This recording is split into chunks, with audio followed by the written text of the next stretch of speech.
ahora tenemos que referirnos sobre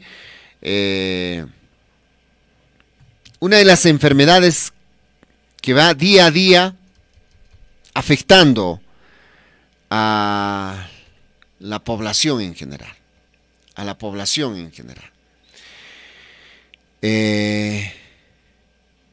Les comentamos, amigos de Red Andina, la señal Macrosur, de que la enfermedad del cáncer, yo pregunto, ¿la enfermedad del cáncer es tratable? ¿Se puede curar? ¿No se puede curar? ¿Qué tenemos a ciencia cierta, de acuerdo al avance científico, de los estudios científicos que se ha venido realizando? Y desde nuestro punto de vista, yo creo que la ciencia ha venido avanzando también. Las investigaciones también han venido avanzando. Recordemos de aquellas enfermedades incurables que teníamos en el Perú y el mundo. Ahora son tratados. Y entonces, esta podría ser como otras enfermedades. Entonces, ahora vamos a conversar sobre el tema de preventivo y tratamiento con el doctor Gustavo Sarria Bardales. Él es coordinador de la Unidad Funcional de Gestión de la Red Oncológica Nacional, director general de la Dirección de Control del Cáncer del Instituto Nacional de Enfermedades Neoplásticas, INEN, y oncólogo experto en radiooncología. Así es que tenemos que tomar toda la atención del caso. Escuche bien, y si el caso fuera, tome su lápiz y papel para poder tener las anotaciones que van a ser necesarias. Por supuesto, van a quedar grabadas también en las distintas plataformas de Radio Red Andina esta entrevista. Doctor Gustavo Sarria Bardales, ¿cómo están? Muy buenos días. Muy buenos días, ¿cómo están? Buenos días a toda la audiencia. Sí. La preocupación que ya resulta siendo permanente y más que permanente es que estamos celebrando el día de mañana, el Día Mundial contra el Cáncer. O sea, ¿desde cuándo es esta lucha contra el cáncer? ¿Desde cuándo es que en el Perú y en el mundo, ¿no es cierto?, estamos porque esta enfermedad sea controlada? Y por tanto, ¿qué significado tiene el Día Mundial contra el Cáncer? Para luego hablar precisamente del trabajo que se está cumpliendo desde la institución en el que usted se encuentra, desde la institución o el cargo que usted desarrolla a nivel del Instituto Nacional de Enfermedades Neoplásticas. El cáncer es una enfermedad ancestral. Antes de que el ser humano existiera, ya teníamos cáncer. La prueba está en los fósiles que se han encontrado antes de que el ser humano pisara este mundo. Pero el cáncer debe ser controlado porque de otra manera, y esto es desde hace 10 años que se ha instaurado un día para la toma de conciencia contra esta enfermedad, se ha convertido en algunos países y en algunas regiones del Perú en la primera, pero el resto es en la segunda causa de muerte por la cual mueren los peruanos. Esa es la importancia de la toma de conciencia de esta enfermedad que no respeta ni edad, ni sexo, ni condición social o económica. Entonces es un problema de todos y la solución debe ser de todos. Para ahondar en el tema, tenemos 70.000 nuevos casos de cáncer en el país cada año, sumados a los 140.000 que se vienen atendiendo en los diferentes sistemas de salud. Con esto pintamos la magnitud del problema y la necesidad de trabajar en este control de cáncer de la mano con la sociedad. Doctor, a ver, en el tema de control propiamente de cáncer, se dice, o al inicio, por ejemplo, cuando aparece esta enfermedad, se decía que es una enfermedad incurable. Tienes cáncer, bueno, date una buena vida, una vida de calidad, y eso viene inclusive desde el propio sector salud. ¿Hoy seguimos hablando de ello? El desconocimiento y lo contagiamos. El cáncer se cura oficialmente en al menos 67% de los casos en forma general, entendiendo cáncer como un grupo de 200 enfermedades diferentes. Por lo tanto, lo que conocemos y tenemos en la mente es la experiencia previa. Si un familiar o alguien conocido tenía cáncer, fallecía de forma irreversible e inexorable. Hoy en día, el cáncer se ha convertido en una enfermedad crónica, que de tener la oportunidad de promocionar la salud, prevenir temprano, diagnosticar a tiempo y tratar oportunamente, llegamos a ese 67%. Esto lo pone en la condición de una enfermedad crónica curable en la mayoría de casos, por encima de diabetes, por encima de enfermedades cardiovasculares. Entonces tenemos que empezar a derrumbar el mito de que el cáncer es incurable. Es cierto que hay un grupo de cánceres que son no más del 25%, que son difíciles de detectar, pero la gran mayoría hay, primero, la cultura de promoción de la salud, la cultura de chequeo, y luego la detección temprana. En eso venimos trabajando desde una propuesta a raíz de la ley de cáncer del 2021, la implementación de su reglamento y las acciones para que en las diferentes regiones del país podamos tener un perfil de lo que es el cáncer, que varía de región a región, y también acciones concretas que pueden llevar a que la gente tenga la oportunidad, por ejemplo en Puno, de saber que la radiación es una de las más altas del mundo y que el cáncer de piel, en sus 3 variantes, una más mortal que otra, es un problema de salud importante. Claro. Doctor, siempre se ha hablado de la participación de la ciudadanía en la parte preventiva, y somos conscientes de que la prevención pues no solo es que nos va a prevenir, ¿no es cierto?, si avanza la enfermedad, sino el costo también es menos. Pero esta detección temprana no ocurre cuando la población o cuando el paciente o el ciudadano que está con esta enfermedad ya se aproxima a un hospital, a un centro de salud, cuando ya la enfermedad ha avanzado. Entonces, ¿qué hacer en esta etapa preventiva, en esta acción preventiva? Si uno es asegurado, ¿qué debía hacer? O uno es con e-salud o con el sistema integrado de salud, es decir, con el SIS, o aquellos que no están ni con e-salud ni con el Ministerio de Salud, es decir, ¿cuáles son los alcances que puede desde su cargo o desde la función que usted cumple daría alcance a la ciudadanía? Justo. Lo primero es ordenar los pasos. El control de cáncer es una cadena, y si esa cadena se rompe, el sistema no funciona. La cadena empieza con promoción de la salud. La población tiene que tener acceso a la información correcta para saber que con la cultura de chequeos va a poder prevenir y no esperar la aparición de síntomas. Antiguamente se decía, alerta a los síntomas, pero hoy en día se habla, no, es mejor antes de los síntomas cumplir con un chequeo. Si una mujer tiene más de 40 años, debe tener una mamografía. Si un varón tiene más de 50 años, debe tener un despistaje de próstata, por ejemplo. Hay que detectar cáncer de colon en las personas de riesgo. En fin, podemos enumerar diferentes acciones. Antes que la detección temprana está la promoción como una potente arma. Y en ese caso pueden acudir a los centros de salud de los diferentes sistemas mencionados para, por ejemplo, obtener consejería y obtener indicaciones de lo que tiene que hacerse en cada caso específico. No es lo mismo un varón de 70 años que una dama de 35, por ejemplo, para las recomendaciones, ¿verdad? Uh-huh. Entonces, luego el siguiente eslabón es la prevención primaria.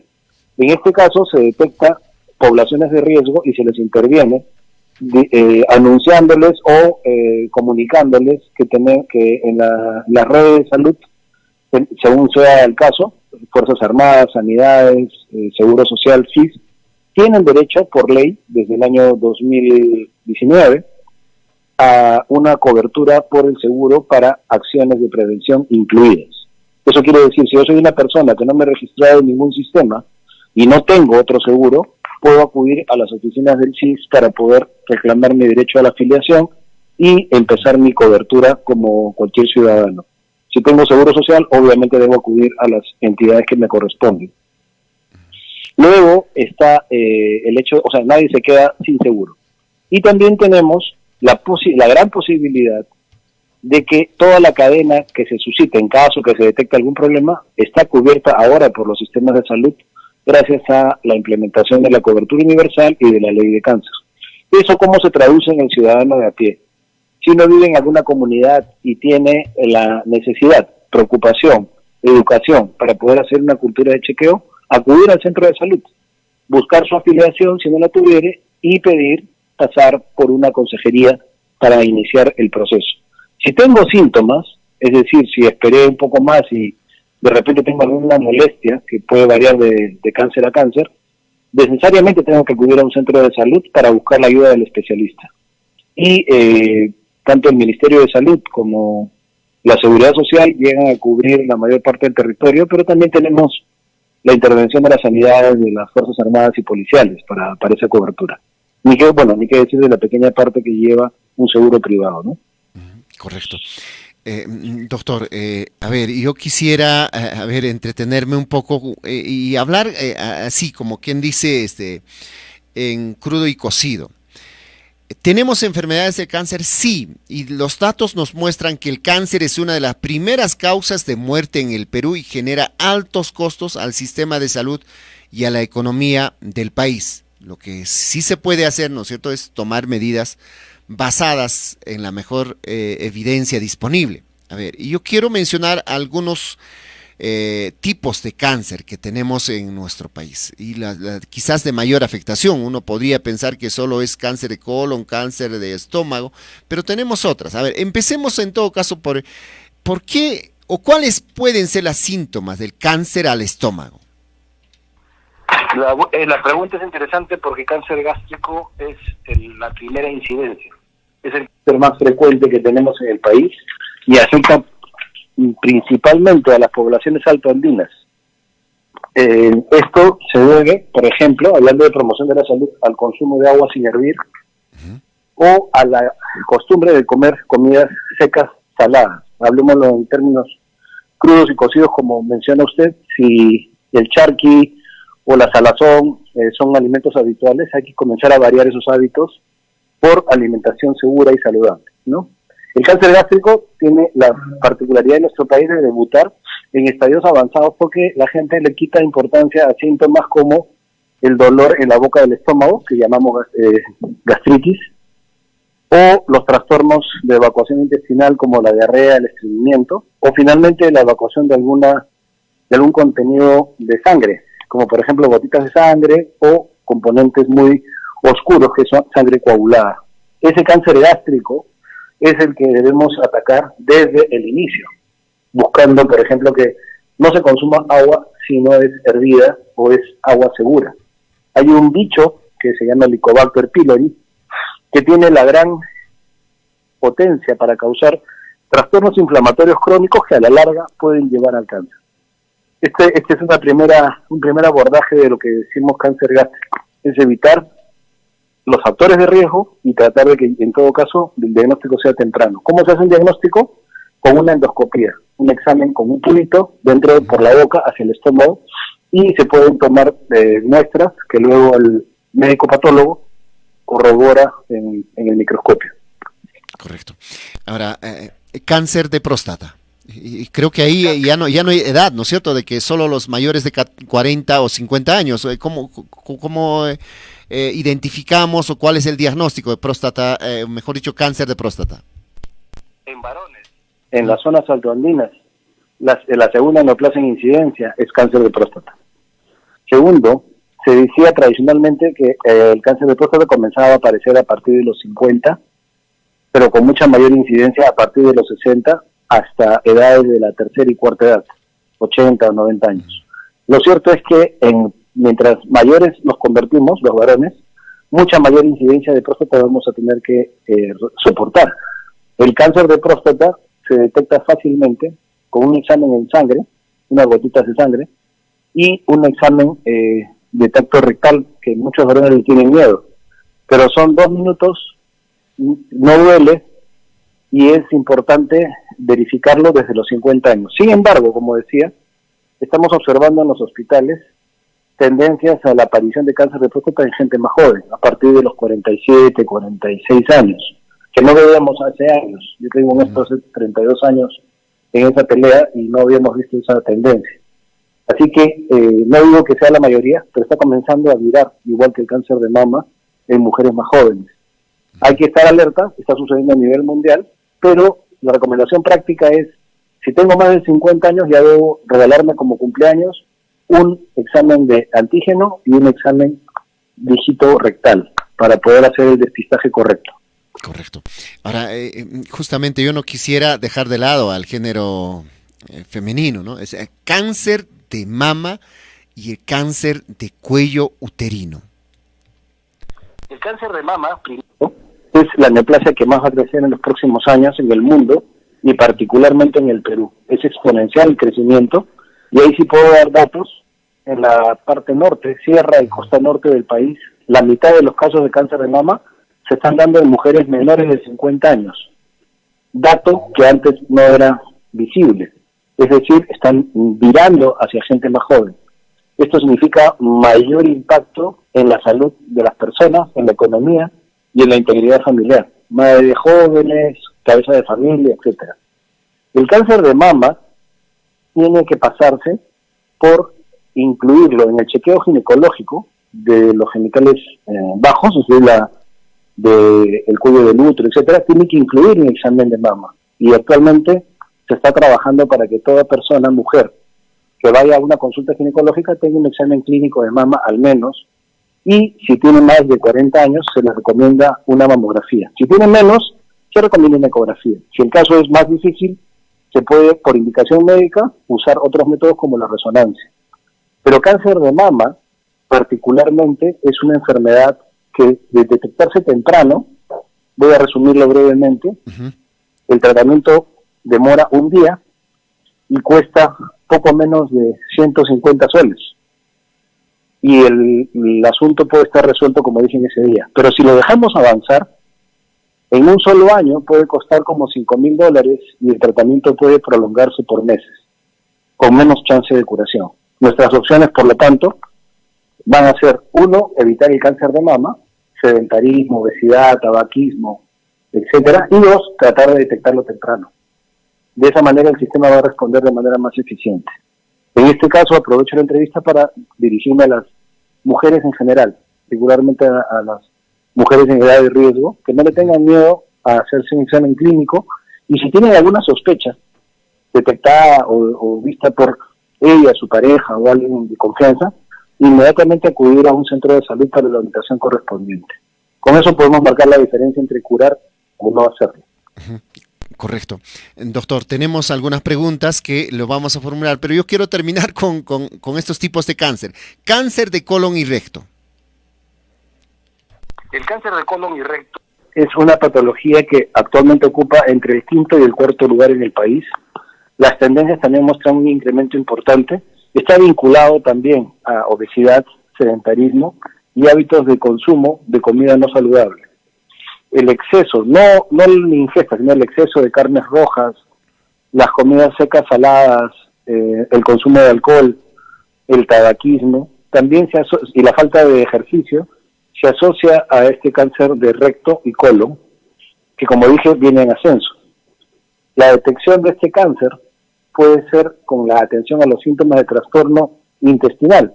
Ya no me funciona el estómago como antes, me estreño, tengo diarrea de vez en cuando, he bajado de peso, pero esos son los síntomas más avanzados. Lo importante es que uno tiene que tener la premura, alrededor de los 50 años, de poder hacerse un examen que se llama Tevenon, y hay diferentes niveles, pero el Tevenon es un examen donde se examina gotitas, apenas fragmentos pequeños de la deposición en fresco para detectar gotitas de sangre y de esa manera sospechar que algo puede estar pasando. No necesariamente cáncer, pero sí hay que descartarlo. Este examen es rápido y se puede actuar a tiempo cuando detectamos este tipo de síntomas de alarma. Claro. ¿Y el hemorroides es parte de eso?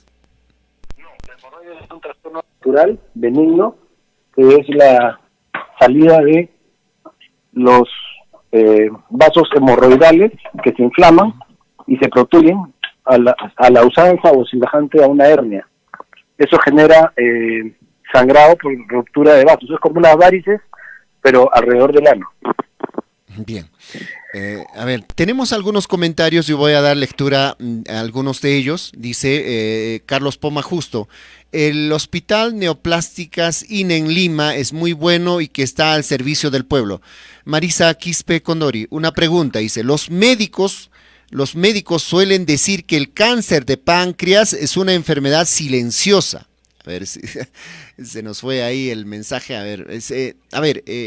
Los médicos suelen decir que el cáncer de páncreas es una enfermedad silenciosa, porque en sus comienzos no presenta muchos síntomas perceptibles.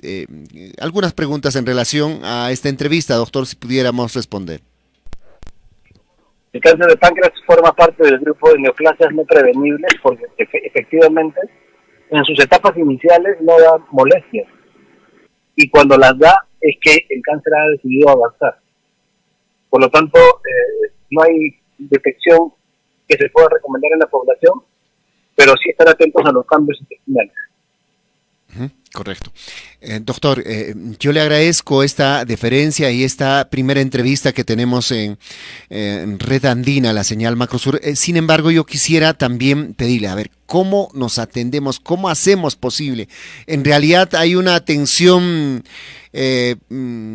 preferente a quienes quieran hacerla en los hospitales, en el seguro, y tenemos una red oncológica nacional conducida por el INE, porque se habla de una red oncológica, pero ¿cómo ubicamos? Es decir, ¿cómo nos comunicamos o cómo hacemos posible que los que quisiéramos ser atendidos podemos encontrar esta atención? Bueno, nosotros estamos trabajando en articular la red, pero el MINSA, mayoritariamente, y de salud en segundo lugar, tienen las capacidades de los especialistas que se requieren, y no solamente a nivel especialista, sino también a nivel de los centros de salud donde hay gente entrenada para aconsejar, detectar y guiar al paciente antes de que se presenten los síntomas o cuando estos ya se han presentado.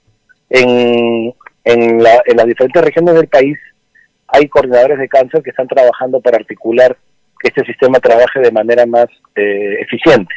Desde el INEN, que somos parte del Ministerio de Salud, estamos comprometidos a que esta red pueda ir mejorando de a pocos para que el ciudadano de cualquier parte del país tenga la misma oportunidad de diagnóstico y tratamiento. Falta todavía para llegar a ese punto, pero es el compromiso que tenemos desde el Instituto de Enfermedades Neoplásicas. Claro. ¿Y los costos, doctor? ¿Cómo se atiende? El costo para la atención de un paciente CIS es 0 soles. Es decir, no es que sea gratis, sino que el Estado subsidia la atención con las diferentes intervenciones. En el Seguro Social es la misma situación para los asegurados. Ya en las sanidades también tienen su cobertura. Es en los privados donde hay una tarifa que pagar, eso depende de cada servicio. Pero el Ministerio de Salud tiene servicio gratuito a nivel nacional, desde la prevención hasta el tratamiento. Cero soles en el Ministerio de Salud, pero a ver, ¿qué hacer para el monitoreo? Quizás que realmente esa es una gran verdad, porque si fuera así, yo creo que es bueno contrastar, ¿no es cierto?, con las disposiciones que se dan con la atención propiamente dicha. Sí, el monitoreo es parte de nuestro compromiso para tener que el cumplimiento de las metas se den. Esto no va a ser de la noche a la mañana, pero estamos desplegando esfuerzos extras para acompañar a las regiones en el tema de atención. Tenemos que ir vigilando mes a mes, año a año, con toda la intencionalidad de que se pueda ir mejorando esa cartera, que reconocemos que no es suficiente, pero debemos trabajar todos juntos para que lo sea. Correcto. Ahora sí, tenemos que terminar. El número y en calidad, en eso estamos comprometidos en el monitoreo. Ese es el compromiso del Instituto y del Ministerio de Salud para la atención de pacientes. Doctor, estamos muy agradecidos por esta deferencia y yo le dejo en la parte final para su mensaje en el marco del Día Mundial contra el Cáncer que se conmemora el día de mañana 4 de febrero. Muchas gracias. Yo quiero solamente despedirme a su audiencia y agradecer el espacio para decirles que el cáncer no es signo de muerte. El cáncer es signo de oportunidades para vivir mejor, para poder detectar la enfermedad en estadios que puedan ser fáciles y rápidos y devolverle al paciente la calidad de vida que necesita. No pensemos en muerte, pensemos en oportunidad. Bien. Muchas gracias, doctor. Hasta cualquier momento. Gracias, señor Paredes. Muchas gracias. Estuvo esta mañana en comunicación con nosotros, hemos sido amplios en poder compartir con ustedes sobre la parte preventiva y tratamiento que se debe realizar en cuanto a esta enfermedad del cáncer. El doctor Gustavo Sarria Bardales, coordinador de la Unidad Funcional de Gestión de la Red Oncológica Nacional, director general de la Dirección de Control de Cáncer del Instituto Nacional de Enfermedades Neoplásticas, INEN, y oncológico, experto en radiooncología, hablando sobre prevención de cáncer y red oncológica nacional. Ojalá pudiéramos tener una nueva oportunidad de seguir conversando sobre estos temas y sobre todo la atención que requerimos la población de todo el territorio nacional, principalmente en la región de Puno. Estamos terminando esta hora de información. Quiero